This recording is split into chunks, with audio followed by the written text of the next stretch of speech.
for the loss of Shanann Watts, Bella, and Celeste. This is absolutely the worst possible outcome that any of us could imagine. And I think our hearts are broken for the town of Frederick as much as anybody's. As you probably know, the Colorado Bureau of Investigation is primarily a by-request agency, and the Frederick PD did reach out to us. We were honored to assist with both investigative services and forensic resources as well, and that's primarily been our role with that. We've had at least 15 to 20 investigators as well as forensic team members active on this case for the last several days. As horrible as this outcome is, our role now is to do everything that we can to determine exactly what occurred and assist in filing a thorough case with the 19th Judicial District. I too don't anticipate being able to answer much in the way of additional questions very thoroughly. Especially in the coming days. We'll probably refer you more to the DA's office in the upcoming days, but we'll do what we can in the meantime. And then I too want to note that the cooperation that occurred and the collaboration that occurred in this case was textbook. The Frederick PD has just been outstanding to work with, and an extremely impressive job of investigating this case, along with the resources of the FBI and the collaboration with CBI has been outstanding. And I also might add that the collaboration and cooperation by Anadarko, which, as you know, is somewhat involved in this as well, has also been outstanding. They've been nothing but cooperative in helping us with this investigation as well. So with that, let me turn it over to Special Agent in Charge, Mr. Shivers. Good morning. My name is Calvin Shivers. I'm the Special Agent in Charge for the FBI's Denver Division. And I also would like to express my condolences to the families and to the victims of the families for their loss. The FBI supported this investigation from day one. And as Director Camper just mentioned, this was a great example of the law enforcement community coming together.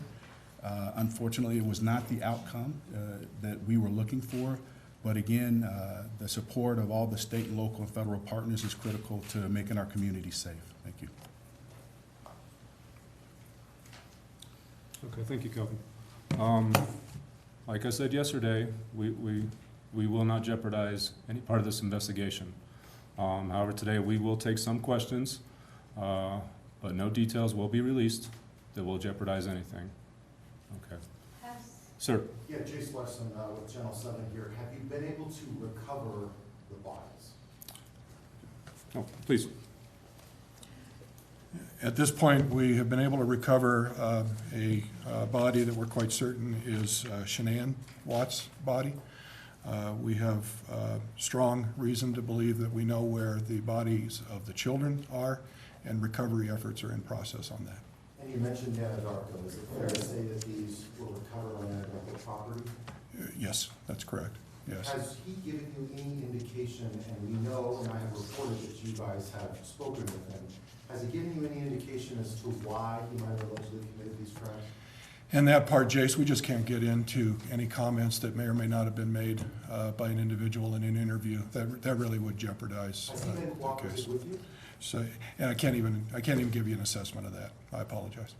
Do you believe that there could be anyone else involved in this, helping with the bodies, or any indication that there could be additional people or suspects? We have an awful lot of people that we still need to talk to. As you can imagine, in an investigation like this, it's complex. We talk to anyone and everyone that, no matter how loosely related to this they might be, and so we've got a lot of folks that we need to talk to. In terms of I think it's safe to say that in terms of any danger to the community or anything like that, we're not concerned about that at all. And so I'll leave it at that. Generally speaking, what would you say led the case to Mr. Watts? Was the statements by him or the discovery of the bodies? It would be a totality of the circumstances, a full police investigation. Regarding any more details than that, I will not give out. What Do you know guys... when they were killed, more or less? That I do not have at my disposal. And to elaborate a little bit on that, any sense if he killed them all at the same time? Did he kill the kids over the weekend and get his wife at the end? Could you just tell us a little bit more about that? That would be one of the many details that we are not able to discuss at this time. As I said before, the case is still ongoing. Investigation is still continuing. Is there a timeline between when Mr. Watts was arrested and when the body of Shanann was recovered? Can you give us some detail on the timeline? I don't want to test anything that I'm not either certain about myself or that would jeopardize the case in the matter.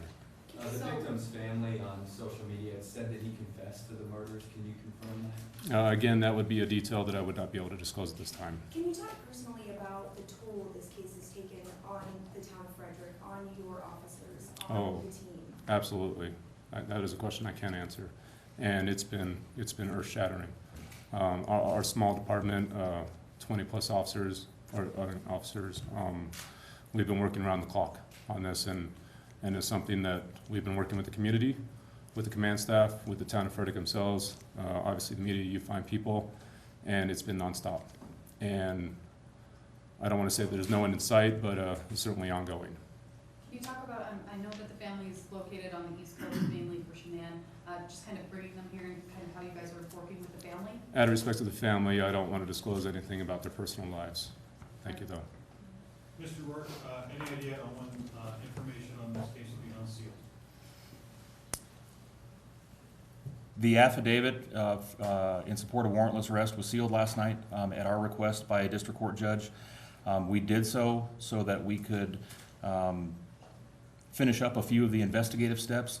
My anticipation is that on or about Monday, when we make a filing decision, my hope will be that we can ask the court to unseal that information and make it a public record at that point in time. And the last person that said that they saw Shanann was Chris. He talked to us. He said he was the last person that saw her at 5 a.m. Is there anybody else that you guys know of that has talked, or the last place and time that she was physically seen by somebody other than the suspect?